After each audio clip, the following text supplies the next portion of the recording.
Good evening, friends. Welcome, Dr. Venkatesh. Good evening, ma'am. It has been a long time since we were able to get you on our show, and apparently you've been very busy with your next book. What is Yeah, the title of the next book, Emma? And can you tell us a little bit more about it? it's titled Discovery of Bharat, and it takes on discovery of India of Nehru.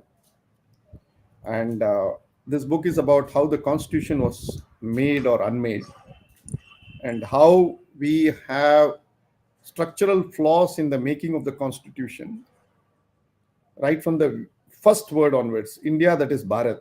India is not Bharat. Bharat may be India. Okay, so we got the sequence wrong there. It's a union of states, and that one article itself lends itself for several amount of discussion, debates, digression, and exploitation of fault lines, what have you. So the plea of the book is that, or the core idea is, by 2047, which will coincide with the 100th year of our independence, we should have a new constitution in place.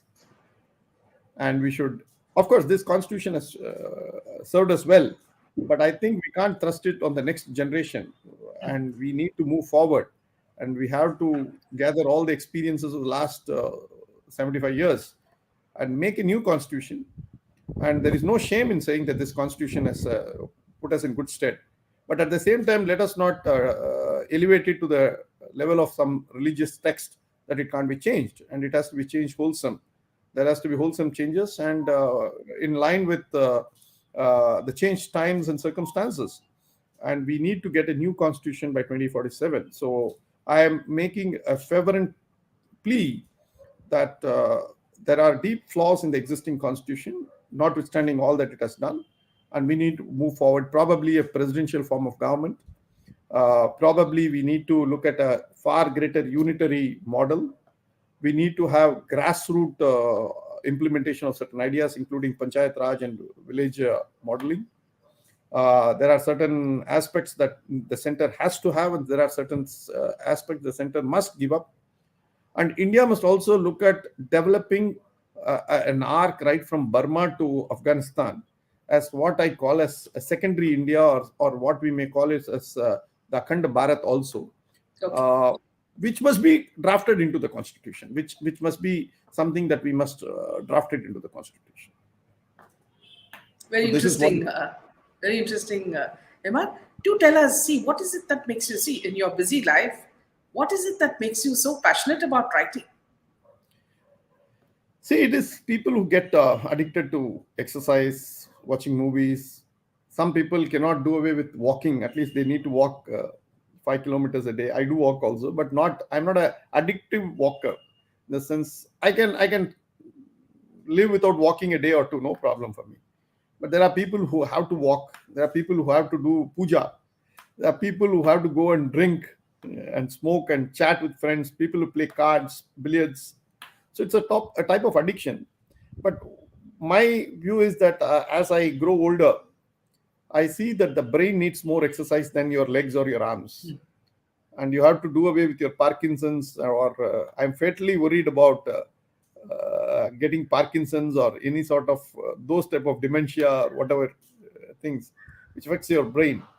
The only way you can keep yourself fit as age catches up with you is to read and read and read, and more reading that you do, your brain is active.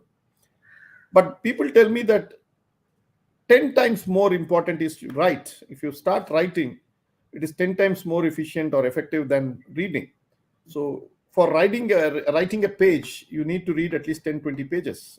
Yeah. You have to collect so much of ideas. So for me, that's the shall I say, a personal interest that I'm forcibly addicting myself for the fear of dementia and Parkinson's, that I shouldn't be a burden to somebody at the later stage of my life. But at the same time, it's something genetic. You can't do with it. It's all so. It's God's blessings for me. I can say that. So, do you use the authentic way of writing, as in with the pen or with the computer? Computer, because for me everything has to be drafted, redrafted, all corrections, and everything is done. And for example, you want to cut, copy, paste some quote from Yes. somebody. You just have to do that. That's all fast done. Then you can store it, and when you are sitting in an aircraft trying to fly between, say, Delhi and Chennai, the day before yesterday, I was flying from Delhi to Chennai. I had almost 3 hours of time once the plane took off, and nobody can disturb you on an aircraft. Luckily, there is still the technology has not come where people can call you and disturb you with WhatsApp and other things. So you are to yourself, in the sense, if you say no to the refreshment that's being served, you have need 2.5 hours of time to yourself, that you can think, write. And I do at least 2 flights every week, so I get 5 hours of time where I organize myself. In fact, tomorrow, day after, and Sunday, I intend to shut myself off for 72 hours and do my writing. So it has to be done, planned accordingly. You have to smuggle Uh, your time. yeah, it's quite a process. How do you motivate yourself in doing that?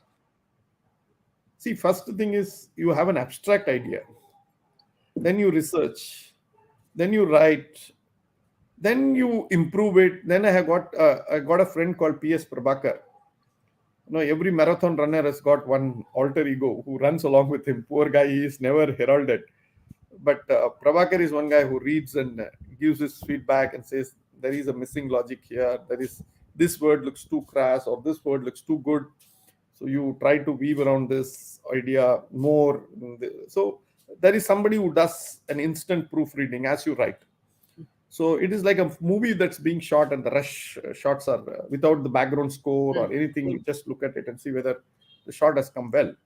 And then you improve, have more of quotes here, and embellish it and add what I call the pista badams here and there, and make it richer. Then you have to do the correction several times over, and that's the most painful thing, because however much you read, you find that there are a few grammatical mistakes that somehow or the other seep in. You can't help it. So, and today, once upon a time, I think 15-20 years back, we had very good people who could do this proofreading. Yeah. And today we don't get those type of people. So it's very annoying that we have to do it all ourselves. But that's what it is. Yeah.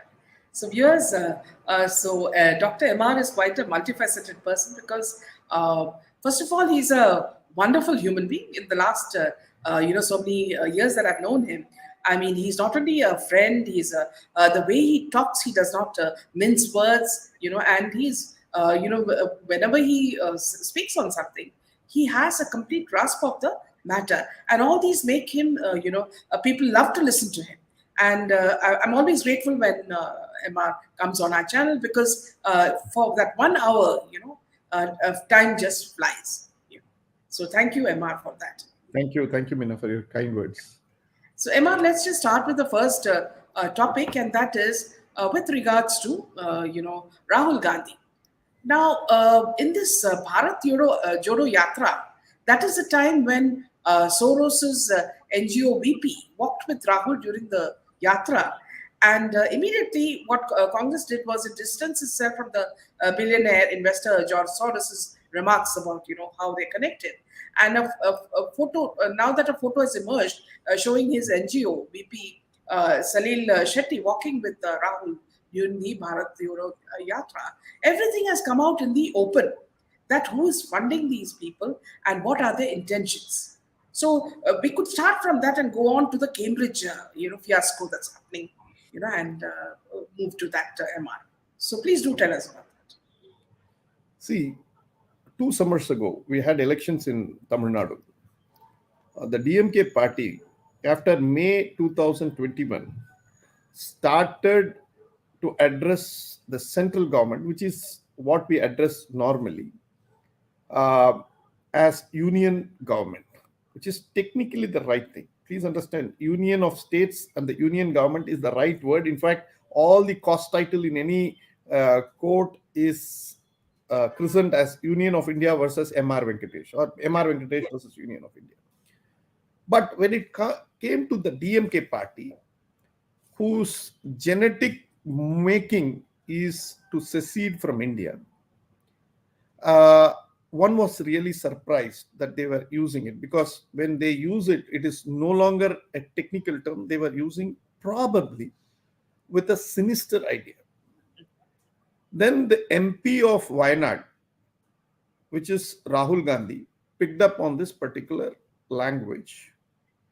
And quite a few places, he has repeatedly used India is a union of states, and it is a constant negotiation, constant dialogue. Tell me which country, Japan to Germany, Spain to Australia, you draw lines all across the Pacific and the Atlantic. Do you ever find their own political leaders saying their own country is in a constant state of negotiation? A conversation. You can have a conversation, but there cannot be a conversation on something which is so fundamental. You can't have a conversation. Mina, you and I can have a conversation on whether Karnataka should have more water or Tamil Nadu should have more Kaveri water. Yes, we can have a conversation. We can't be negotiating perennially and saying, I demanding more water and you demanding more water. Somewhere or the other, we have to give in. Yes. And that is what is the constitution all about. That we arrive at some sort of a golden mean and we say, look, this is what, and thus far and no further. Now, Rahul Gandhi believes, and this has got its ideological roots in a communist chap called Gangadhar Adhikari. Now, this Gangadhar Adhikari chappy, who believed that India must be balkanized into 18-20 countries. Okay. And he was one of those hardcore communists in 1940s who believed that India must, you can say he's the grandfather of the Tukde Tukde gang. Yes, yes. Okay, not the father, but the grandfather of the Tukde Tukde gang. Now, this Rahul Gandhi somehow seems to have picked up from both DMK and Gangadhar Adhikari, muddled the whole thing, and added his own views on the matter. And I am given to understand, and for which I have solid friends within the Congress who tell me, of course, head buried deep into their hands with greatest amount of trepidation and fear, and believe that they can't defend the indefensible. And they tell me that hardcore communists have penetrated Rahul Gandhi's inner circle. It is no longer the congressmen who are doing this.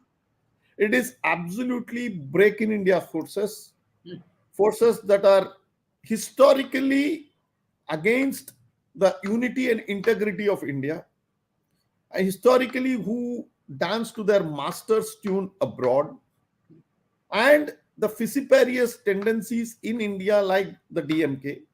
And the DMK has couched separatism as federalism. Please understand, DMK genetically believes that the Dravidian genetic stock, whatever it means, I can't fathom for a single moment that there is something called a genetic stock which is different from, say, something else of the people of India. And Tamil culture is different from the culture, say, in Andhra, Kannada, or Maharashtra, or Assam, or Bengal, or whatever. But they are the, what shall I say, the co-travelers in Rahul Gandhi's behavior. And the communists are the ideological input providers to Rahul Gandhi.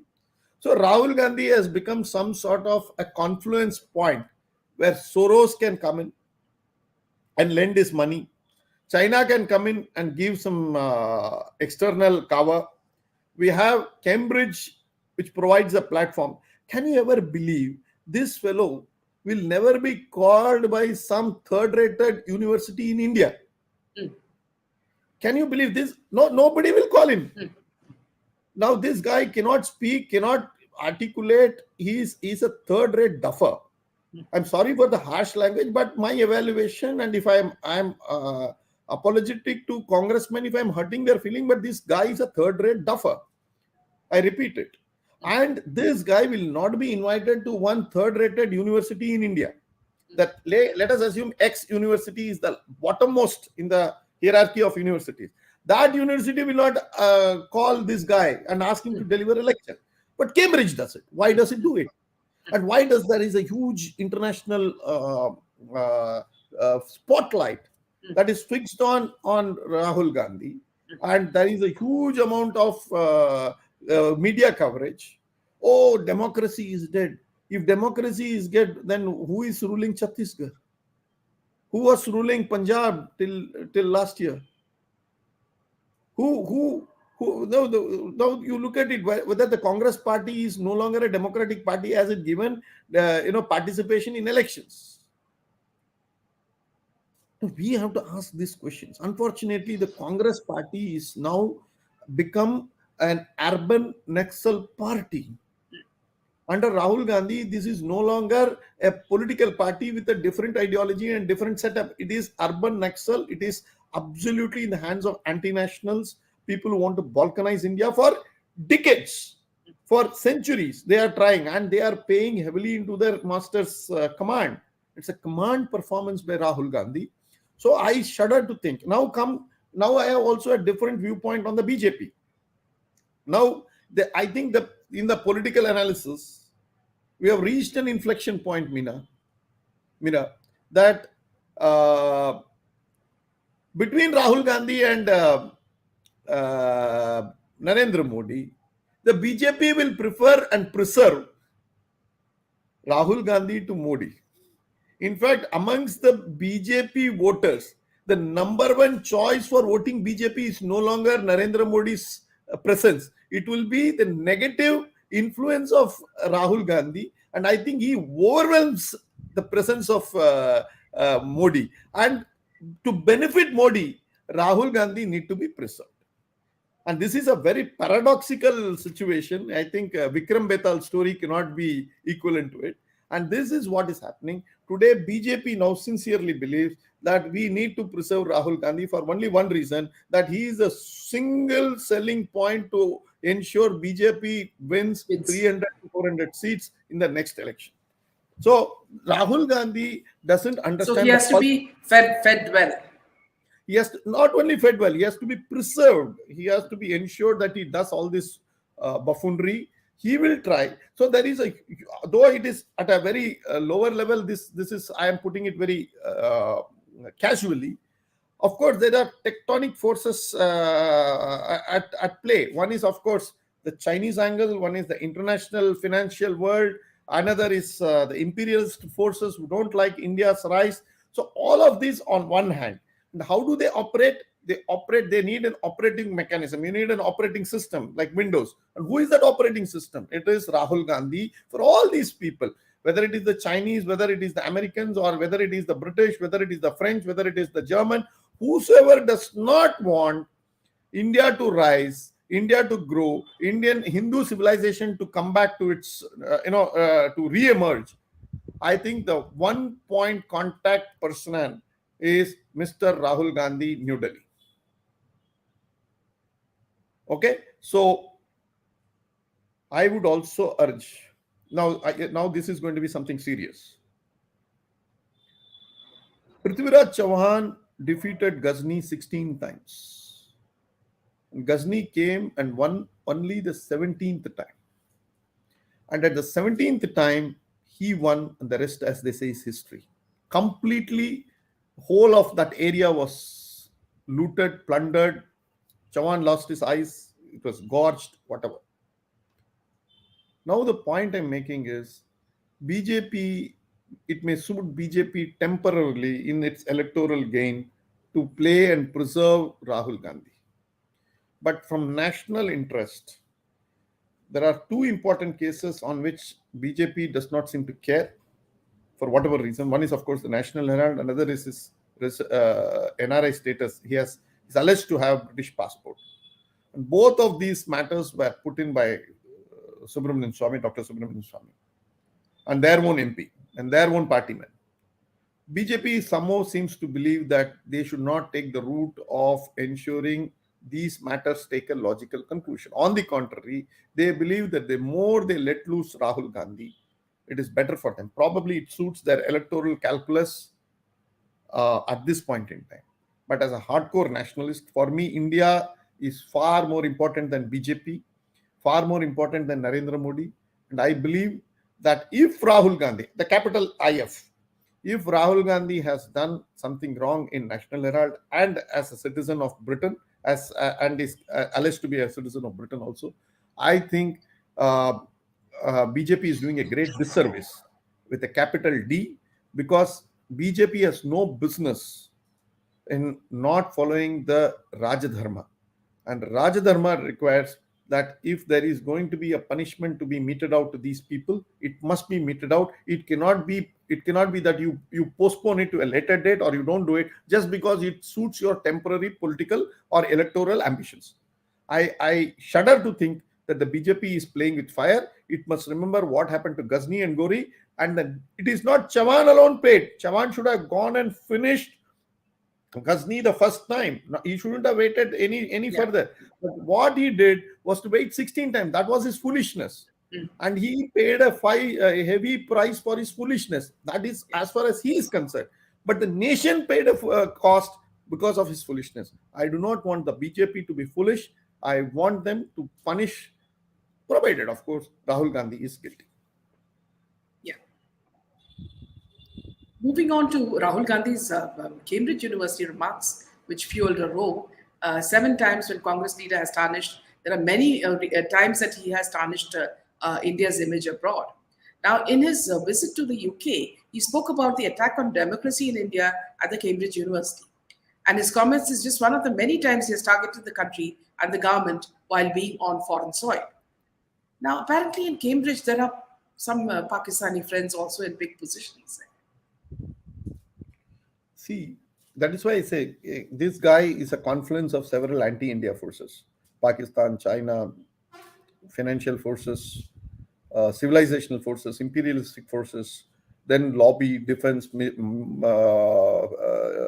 oil, gold.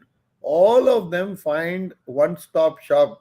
Lift the. I think he must be in all the WhatsApp group of all these guys, uh, and must be the admin for all these guys. I think somewhere down the line, the Congress party also has to do a serious introspection. Now, you have to understand that common man today believes there are two or three things a certainty in India. The democratic process is a certainty. Powers have transited between one regime to the other seamlessly in India. We, except for the 1975-77 aberration about suspending the constitution itself through the emergency, I think for a country we have done reasonably well, come whichever party. And states have also moved. We have our own problems of IRAMs, GARAMs, manufacturing democracy, manufacturing majority. All this is okay. We have one party, one person party becoming the chief minister. All this has happened. We have our own downsides. But the Aam Aadmi believes that once in 5 years, democracy is something too structural in this country. This you cannot say that democracy doesn't exist in this country when your party itself participating. Now you may win, you may lose. That's entirely different. Now, are you prevented from participating? No.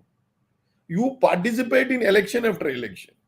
And you went about in Nagaland, Tripura, and Manipur just as the election results were being there. You went to some place in UK. You didn't even care to be here. And election after election, the Congress party is being defeated. So you can't blame democracy. You have to blame yourself. You have to do a self-introspection and find out what is happening. That takes me to the second point. What is it that is the Congress is missing? Congress doesn't realize the default position. You and I may fight 100 times, we may disagree, but somewhere down the line, the average Indian stands for all of us. He doesn't believe in being a Kannadiga or a Jat or a Brahmin or a scheduled caste. He believes that he is as much a Jat, he is as much a Muslim, he is as much a Christian, he is as much a Hindu, but he's also as much an Indian. So there are several shades to us. And one shade that brings us together is the Indianness. And that is written all across the country. And we are more or less, when something happens, say in Gujarat, when Gujarat Bhukamp happens, we feel sorry here in South. When there is a flood in Kerala, Mm, Punjabis call and say, "Arey bhai, kya ho gaya udhar? mm. Tum log kya kar rahe ho?" There is some sort of, as if it has happened at your backyard. Yes. Why should people believe that, sitting in Punjab, why should they care about what's happening in Kerala? It's 2,000 Mm, kilometers away. In Europe, it will be 6, 7 countries in between. But we believe what happens in Ayodhya gives so much of happiness to people in Tamil Nadu. What people in Rameshwaram, northerners come into Rameshwaram and you go to Kanyakumari or to Pondicherry, you will find more Bengalis having wondering how much reverence as in southern state of Tamil Nadu given to the great sons of Bengal. In Kanyakumari, it is Vivekananda, and in Pondicherry, it is Aurobindo Maharishi. So you see, we are so united. I know apparently we are not. We will be fighting, we are debating, but there is so much of cultural integrity and unity that the Congress looks only at the topsoil and believes that there are fault lines. It does. You just have to remove the cobwebs and see that it is structurally a unified mass out there. So you cannot think about exploiting only the superficial top line, or the fault line. And Congress increasingly seems to be like the Muslim League of 1940s, and it believes that it can, spearhead some secessionist movement. If I want Khalistan, I will be with the Khalistanis. If there are Tamil separatists, I will be with the Tamil separatists. If there are Northeast people who are asking for some separate, I will be with them. But who the hell will they vote for you? If you're always with the separatists, Yeah. who the hell will they vote for you?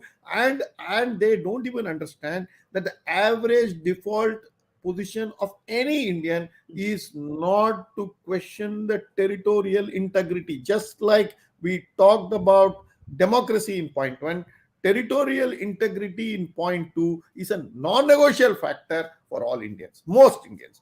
And that means if you are seen with the Khalistani terrorists, if you are seen with the Tukde Tukde gang, if you behave like an urban Naxal, we, the people of India, will repeatedly slipper you in electoral politics. So you can't blame democracy, you have to blame yourself. That brings me to the third point, and this is very vital. The mood of the nation today is something akin to what it was between 42 and 47. Now, I didn't live through that, so it is only a secondary knowledge. And between that time, the fervor of Quit India movement, we had the Crips mission. When we had the Crips mission led to the Quit India movement, then we had the cabinet mission plan, then we had the independence coming in. There was all this reflected, believe it or not, and you can have your own viewpoint. It is Hindu nationalism reflecting in a political way. Our war cry during the independence movement was Vande Mataram, and it invariably, the default position was that we will be riding our independence movement on Hindu nationalism. And once the country's partition was split and was effectuated, it was certainty and it was a given that we are a definite. You may say that we are secular socialists, all this bunkum is there for the constitution, the lawyers to go to the court and talk about it. Politically, we were and we are a Hindu nation at the core. Now, thanks to Advani ji, and I think he must be the politician of this century who thought and conceived and conjured and probably played out the idea of Hindu nationalism in full public glare by reviving the Ram Janmabhoomi issue. Then first it was probably the VHP which started, then the BJP took over, then Advani ji took that famous Rath Yatra, the seeds of which are now transforming itself into a huge banyan tree. And the default position of an average Indian is Hindutva. 30 years back, you could have shown a movie bad mouthing or bitching a Hindu character, god, or somebody. Today, right from Meena to everybody will start shouting, and we will oppose, boycott people, even a small thing, in the sense, technically speaking, as a liberal in me does not want to interfere. If you want to make fun of my gods, I don't mind. But if I make fun of your God, you get into all your problems. So my problem is you make fun of my God, I will also make You're fun of your mute. God. Emma, you're mute. I don't know why. Now you're okay. Yeah, now you're okay. Okay. So could you just repeat the last sentence? I said, if I am allowed to, if you are allowed to make fun of my gods, I say Yeah. I should also be made to fun of your gods Yes, also. yes, The problem is yes. your tolerance level is so low. So that is Mm. why the retaliation has started. Yeah. And you can't get away today by hurting Hindu sentiments. This is the third default position. So three default positions have come in very clearly now. Democracy is a strict yes. Territorial integrity, talking about balkanizing India, is a strict no. And Hindutva is what drives both point number one and point number two. So Absolutely. it is the backbone of our polity today. Now, Congress has disowned all the three. You say democracy is in danger. You want to balkanize India. You want to be with the Tukude gang. You talk the language of the urban Naxals. You go about hobnobbing with China. You praise China every twist and turn. I have no problem in praising China. I am a great admirer of China in certain ways, but doesn't mean that my nation, I can't be saying that China is great, my nation is poor. I'm an unabashed admirer of Taoism, of the great Confucius ideas. Or the good In fact, qualities, yes. yes, and I will look at China as some sort of a brother civilization of India, and we both have come. Only problem is we have survived as a civilization. The communists have destroyed it after 1950, and that is what is something that I feel sorry about China. But I am a great respecter of Chinese civilization, and Rahul Gandhi doesn't believe in Chinese civilization. He believes in the Chinese state, which is what creates a difference between me and him. So for me, China is still even today a civilizational state, more civilization, less of a state. For him, it is only the state, because state comes with pomp, glory, and pelf that probably he's enjoying. That is why his party has gone to sign an MOU with the Communist Party, and to the eternal shame of BJP, they have not asked what is the contents of this particular MOU. And why should the election commission be silent about it? It is Yeah. shameful that the election commission, after coming to know that the Congress party has entered into MOU, it cannot be a secret MOU between the Communist Party and the Congress Party. Yeah. Let them declare it in the name of transparency. And I think I think, Meena, you should ask all your viewers to write a mail to the election commission and tell them that, look, the Congress party must be asked to declare the contents of the MOU in the name of transparency, just like you have to declare your wealth, your income, your other details when you file your income tax or in your electoral forms. You have to declare all these things, and if you don't do till such time, the symbol and the party must be put into temporary suspension. This is what we must do it. Unfortunately, the BJP's only problem is it takes it on a daily basis, bitches the Congress party and leaves it. So next day till 9 p.m. of tomorrow, the BJP does not worry what the Congress does. If the Congress loots, tomorrow it comes to my house and loots, they will say, look, they have looted MRV's house. How dare they do it? And they will forget. The day after tomorrow, it will come to Mira's house. They will say, Mira's house is looted. Look, Congress has looted Mira's house. But they won't stop Congress from looting. And I don't understand, why is it that the BJP is so afraid of the Congress? And if they finish the Congress, they can take 500 seats, and Yeah. they can implement far more greater things. And this has to be finished as a Rajadharma. This is not only political expediency or electoral expediency. We demand that they must do it in the name of national requirement, and that is a national call. Remember Prithviraj Chauhan. If you don't remember history, Vajpayee did the same mistake. Vajpayee allowed Sonia to flourish, and next 10 years they came to power. He couldn't do a damn. It took the genius of Narendra Modi to come to power, and after 10 years, you are not able to finish. We will enter into the same problem. Remember Chanakya.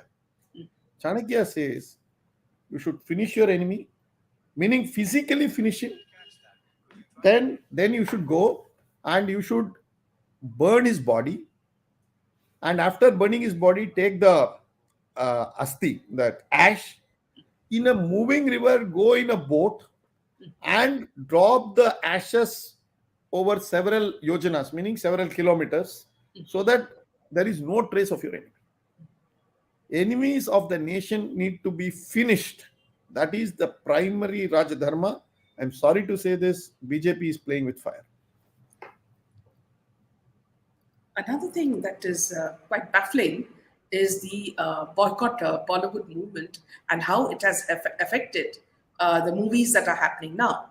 For example, if you take the case of Pathan, which is the best example, he has been working on it for years, Shah Rukh Khan, and he is with in big hopes. He has brought the movie, and when he realized the theaters are empty, he bought the tickets, gave it to fans, and ultimately, even today, they are lying that they have made 1,000 crores when the theaters were all over the world were empty, and they did not make any money.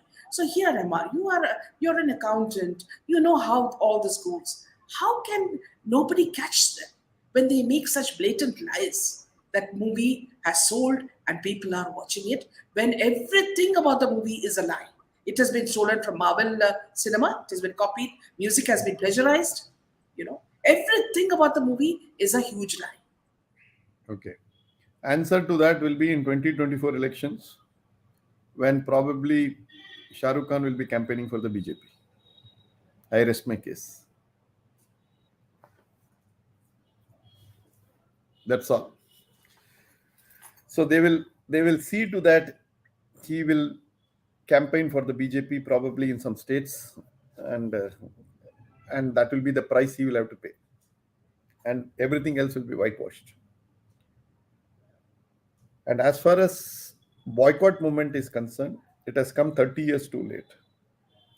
It is the Hindu Renaissance that is happening, Hindu assertion that is putting this particular idea, and it is being done in the most non-violent yet most forceful manner. And it is putting not only the Shah Rukh Khans into their place, it is putting the entire Bollywood. And it is my belief, Meena, you may laugh at this, but I have a singular belief that the three Khans were sponsored by people across the border. I don't have any evidence, but I can. There is a gut feeling for which you can't have any evidence, and these were sponsored by people who managed the Bollywood for the last 30 years. And in managing the Bollywood, they gave subtle messages every now and then. And every now and then, you will see that this message being played in public glare, and this became the popular posturing or popular understanding of certain ideas, that you can revolt against your family and marry, you can run away and marry, all these type of things that would go about destroying Hindu culture. And this was also done with a view, of course, you will see every villain with a tilak, he'll be a Thakur, or you will find a Brahmin being the villain. And all these, I think, if I have to use a Hindi phrase, tang aa chuke, oob chuke the. The Hindi speaking people finally got disturbed. And as I said, the Hindutva rise is not merely political, it is going to be across the board. It will be seen across authors writing, movies being taken, even cartoons being made, your popular folk songs being sung. It will be multifaceted. And you see that a song like Natu Natu going up to the Oscars and Academy, these are all because India is rising. And there were several songs prior to Natu Natu which were as popular as Natu Natu. But who would have cared? But today you can't miss India, and India is not rising because you have become $3.5 trillion economy, or because you have Narendra Modi there. Of course, these are the engines. These are our hallmark of our arrival. But we are civilizationally, I am seeing myself, whenever I go to the Gulf, an Indian was invariably looked at as some sort of a poor cousin of a Pakistan. And today you look at India and Indians rise in Gulf, and you see, especially Southerners in Gulf are dominating big businesses in the Gulf. And see the respect. Indian passport has got tremendous respect today. Your civilization, they want to talk to you about your civilization. You want to understand. It's the great respect that we are commanding out of our sheer presence. They see that the Indians there are the most peaceful lot. They go about their duties. They deliver. They are magnificent workers at all levels, managerial, supervisory, or labor class. They are excellent, and this is something that is changing, and that is why I believe that Bollywood has to come to terms with India. Else, like the Congress party, it will become redundant. Like Congress party, as I said, why it has become redundant? You can't say the viewers are idiots. Viewers are the greatest. The market cannot do any wrong. You don't create good stories, good movies. You don't injure the sensibilities of the viewers. Then people automatically will come. Like not to not. I saw this RRR movie or Bahubali. People came. Bahubali was quintessentially a Telugu movie. People came and watched it. People loved it.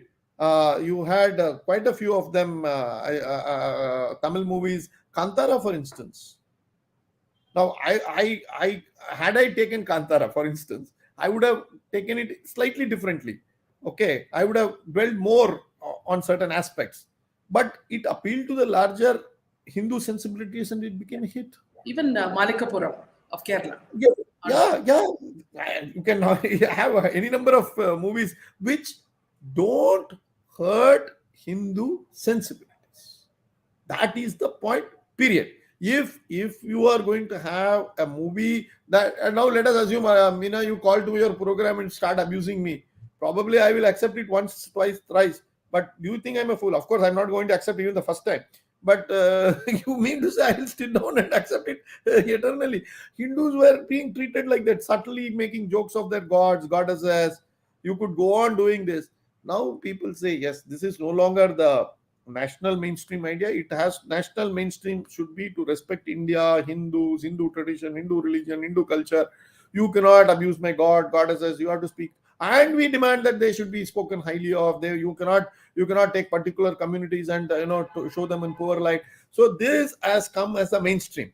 Now there can be a fringe. Always there will be a fringe. You can have a movie which abuses something that you take, no problem. And if we don't come, you shouldn't blame us. You cannot. You say that then I don't care about the commercials. We only do it for artistic value. You do it. That I don't think so. We are bothered. But if you want to be commercial success, better listen to us. I think the Hindu viewer has arrived on stage big time. Yeah. And two big examples of this recently were a few days back were the Bharat matrimony ad and Swiggy, firing its employee because he refused to take meat to the Hanuman temple premises. So Bharat matrimony tried to make fun of the Hindu woman, saying that she is harassed during her holy time. And they did when it's Christmas or Eid, they only say Happy Eid and Happy this thing. But when it comes to Hindu religion, they think they can, uh, and they've got it full on their face, and they had to remove the ad. Now here again, coming back to the same point, Emma. See, when you say that, see, you're making 1,000 crores as profit in this Pathan case. Don't they have to pay the income tax also? See, they will pay the income tax. It is whitewashing, and there are several ways you can avoid it also. So what is being said and who is saying all these things is only trade analysts. They don't say that we have made 1,000 crores. They make their own lackeys say, and that is only estimate. So they will say distance it from when they file the returns, they will always say we made a loss. So don't worry about that. And empty theaters is a conclusive evidence that tickets were purchased, money was being circulated, laundered, and there will be some laundering happening all in all these movies big time. Unfortunately, again, as I say, BJP does not think that this is a bigger menace. Why they don't think? Because they think that all these guys can be used arm twisted to campaign for them in 2024. At least they will be told not to campaign for the BJP.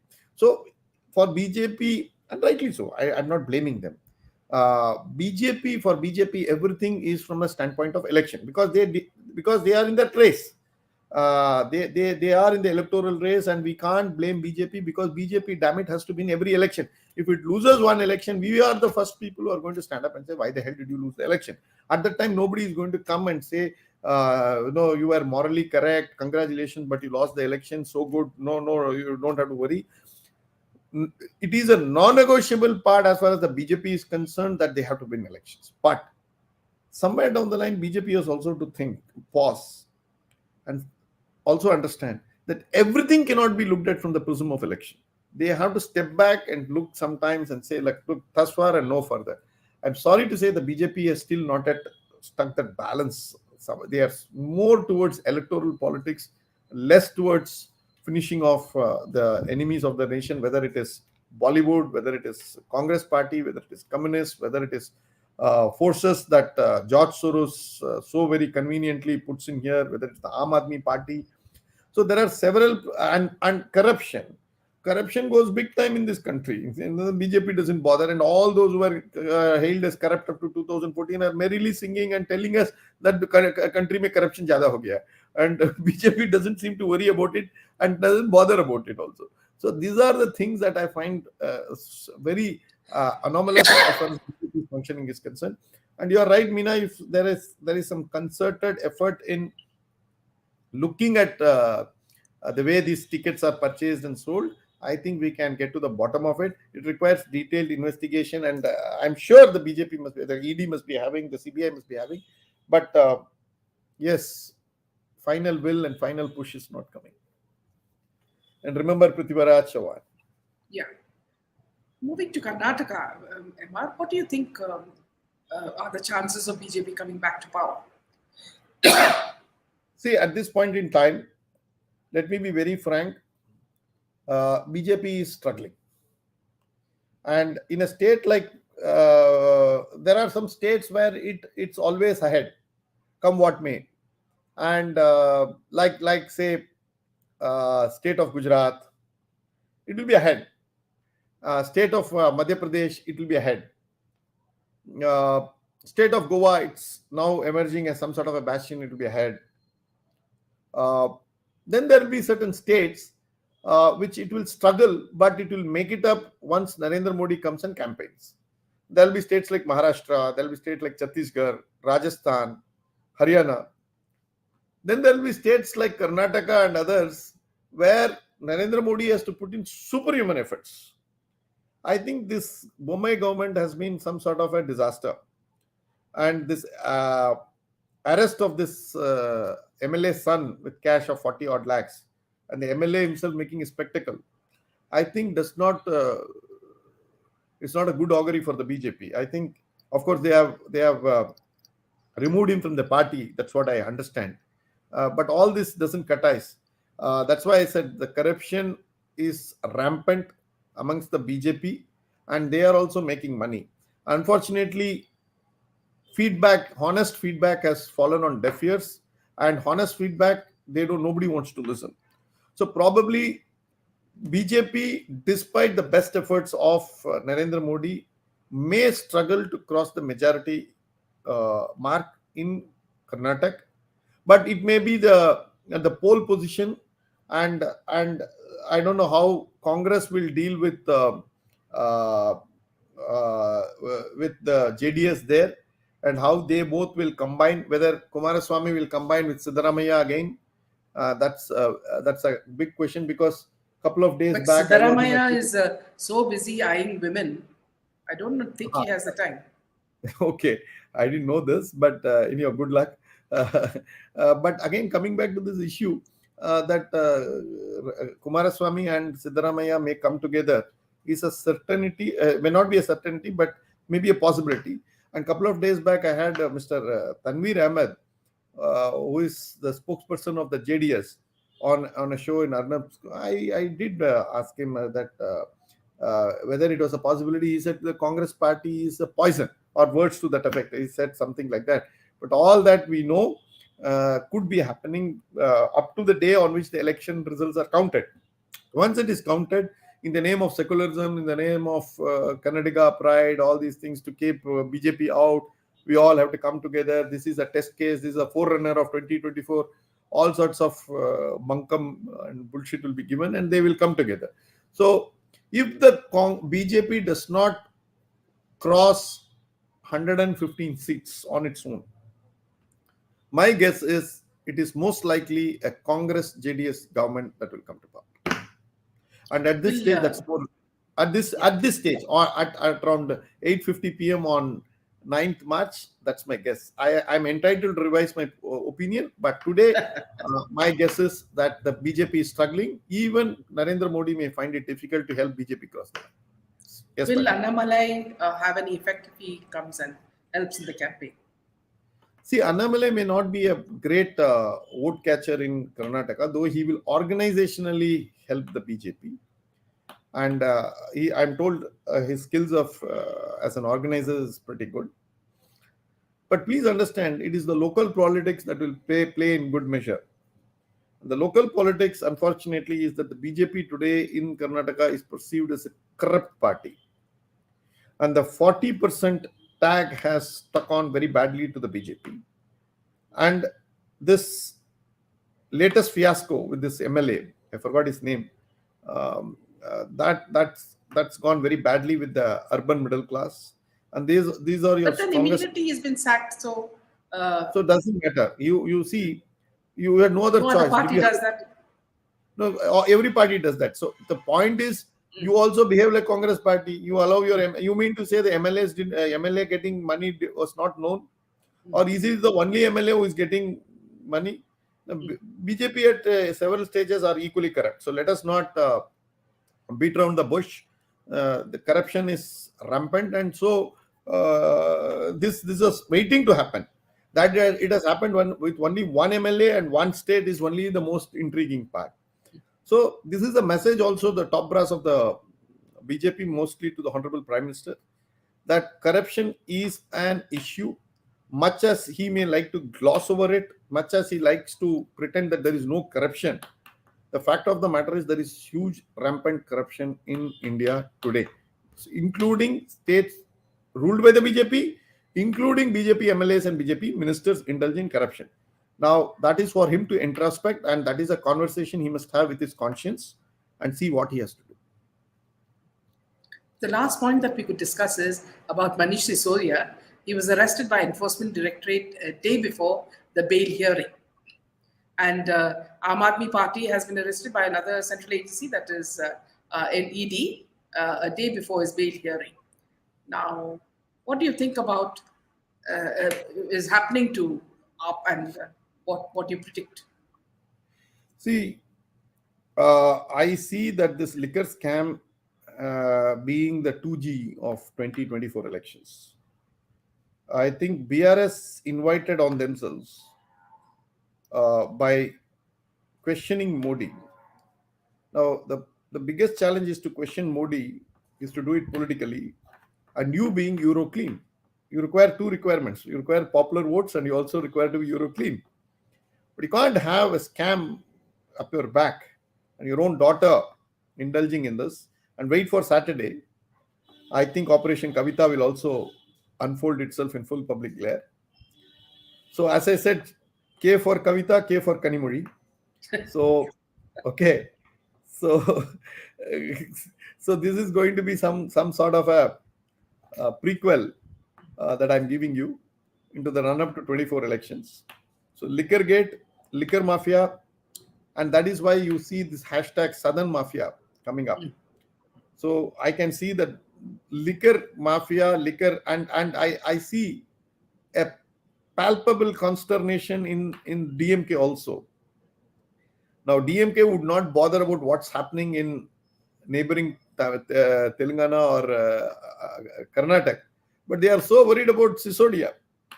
Okay, And why should they be worried about Sisodia? Because they know that some point, and my guess is that liquor gate can come up to Arivalayam. So Kavita would be the first one, and probably she will become a Tihar Pati very shortly. And I think Manish Sisodia is arrested by ED, which means that he has to satisfy the twin conditions of bail under Section 45 of the PMLA, which is very difficult. And given this, I see Sisodia will not come out for the next 3 to 6 months time minimum. Okay, so whether he gets bail in CBI or not, he is not going to be allowed to come out. So probably he and the other fellow Satyendra Jain can think about politics, economics, so many other things discussed in Tihar, and probably they will be joined by certain Tamil forces, Telangana forces, Andhra forces, Karnataka forces. So good You luck can to them. have Bharat Jodo there. Yeah, we can have Bharat Jodo there, and if it is going to happen, it's going to be fun. And my guess Apparently, is apparently Sisodia was showing all this bravado outside, but when he was inside the jail, CBI was saying he started crying. now see, I have seen um several people outside, and I have gone to the prison after I became a lawyer to meet several of them inside. Now, madam, I can tell you it's not a very happy position to even visit them for an hour and discuss with them on the legal points and come back. It's very depressing. Sometimes I feel very depressed for the next couple of hours, even visiting Okay. them. It requires enormous psychological equanimity to maintain your equanimity. It's a strength, psychological strength to maintain your equanimity. Here, Sisodia or anybody would know. I don't know whether they cried, and if they cried, does it mean anything? I'm not into it. But what I'm saying is it's a long haul for them, especially that the PMLA has been thrust. And once Section 3 is imposed, and your potential Section 3 comes into play, like what happened with anybody, this Nawab Malik in uh, Bombay or Satyendra Jain, they have not seen the light of the day, and it's going to be very long haul.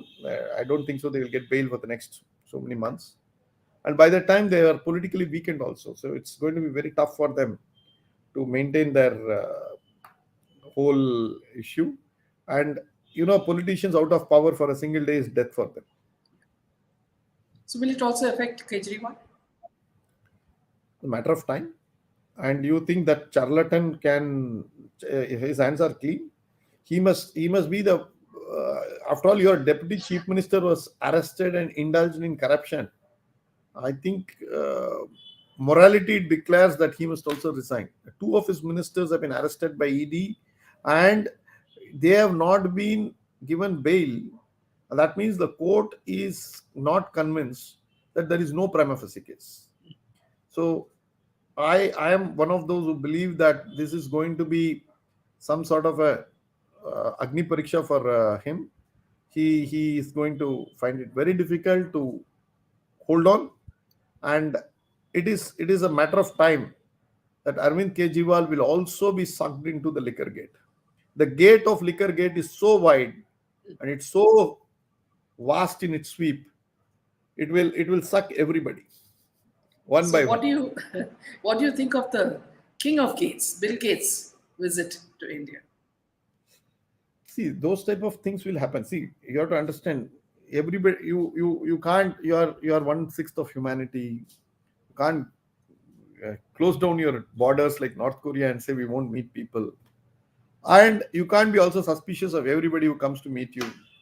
And you can't also be open with everybody, because everybody who has come to India has only looted us. And every time we have opened ourselves to the foreigners unsuspectingly, from Alexander to Sonia Gandhi, we have lost in the process. So we have to be very clear that somewhere down the line we need to deal with them, but we have to also put the checks and balances in place. I hope Absolutely. those who met Gates, I think he met a lot of them, including Sachin Tendulkar. I don't know what is Sachin Tendulkar got to do with Bill Gates. Something that I was also thinking about. I wondered what could be the combination. It is whiskey with lassi. So that is what it is. So, but anyhow, people But jate hain, also maja. they did make some khichdi also in between. Okay, that itself was a the meeting itself was a khichdi, and then you go and make a khichdi out of the meeting. So, so it all is. There are certain photo ops and certain things that we have to allow that to go on. But seriously speaking, Bill Gates is very dangerous guy. I would be meeting him with trepidation. Also, one last question before we close, Emma.